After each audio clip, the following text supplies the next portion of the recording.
ശക്തമായ മഴയിൽ ഭാരതപ്പുഴയിൽ ജലനിരപ്പ് ക്രമാതീതമായി ഉയർന്നതിനെ തുടർന്ന് ഭാരതപ്പുഴ കേന്ദ്രീകരിച്ച് നടന്നിരുന്ന പ്രവൃത്തികൾ നിർത്തിവെച്ചു. പുതിയ റെയിൽവേ പാലം നിർമ്മാണം, തടയണയിലെ മണലെടുപ്പ് എന്നീ പ്രവൃത്തികളാണ് നിർത്തിവെച്ചത്. കഴിഞ്ഞ തവണ പെട്ടെന്ന് ക്രമാതീതമായി പുഴയിൽ വെള്ളമുയർന്നപ്പോൾ റെയിൽവേയുടെ സാമഗ്രികൾ പുഴയിൽ ഒലിച്ചുപോയിരുന്നു. പുഴയിൽ വെള്ളത്തിന്റെ അളവ് വർദ്ധിക്കുന്നത് കണ്ട കരാറുകാർ സാധന സാമഗ്രികളും യന്ത്രങ്ങളും പുഴയിൽ നിന്നും മാറ്റാൻ നിർദ്ദേശം നൽകിയിരുന്നു. ഭാരതപ്പുഴ ഇപ്പോൾ ഇരുകരകളും മുട്ടിയൊഴുകുന്ന അവസ്ഥയിലാണ്. പുഴ കാണാനെത്തുന്ന ആളുകൾ വെള്ളത്തിലിറങ്ങാതിരിക്കാൻ പ്രത്യേക നിരീക്ഷണമുണ്ട്.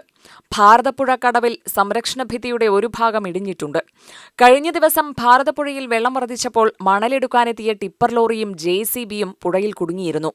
നിലവിൽ പുഴയിൽ സ്ഥാപിച്ച മണലെടുപ്പ് സാമഗ്രികളെല്ലാം നീക്കം ചെയ്തിട്ടുണ്ട്. സംരക്ഷണ ഭിത്തി നിർമ്മാണം പൂർത്തിയാക്കാതെ പാതിവഴിയിൽ നിർത്തിയത് കർക്കിടക വാവുനാളിൽ ബലിതർപ്പണത്തിനെത്തുന്ന ആളുകളെയും ദുരിതത്തിലാക്കും. UTV news, Palakkad.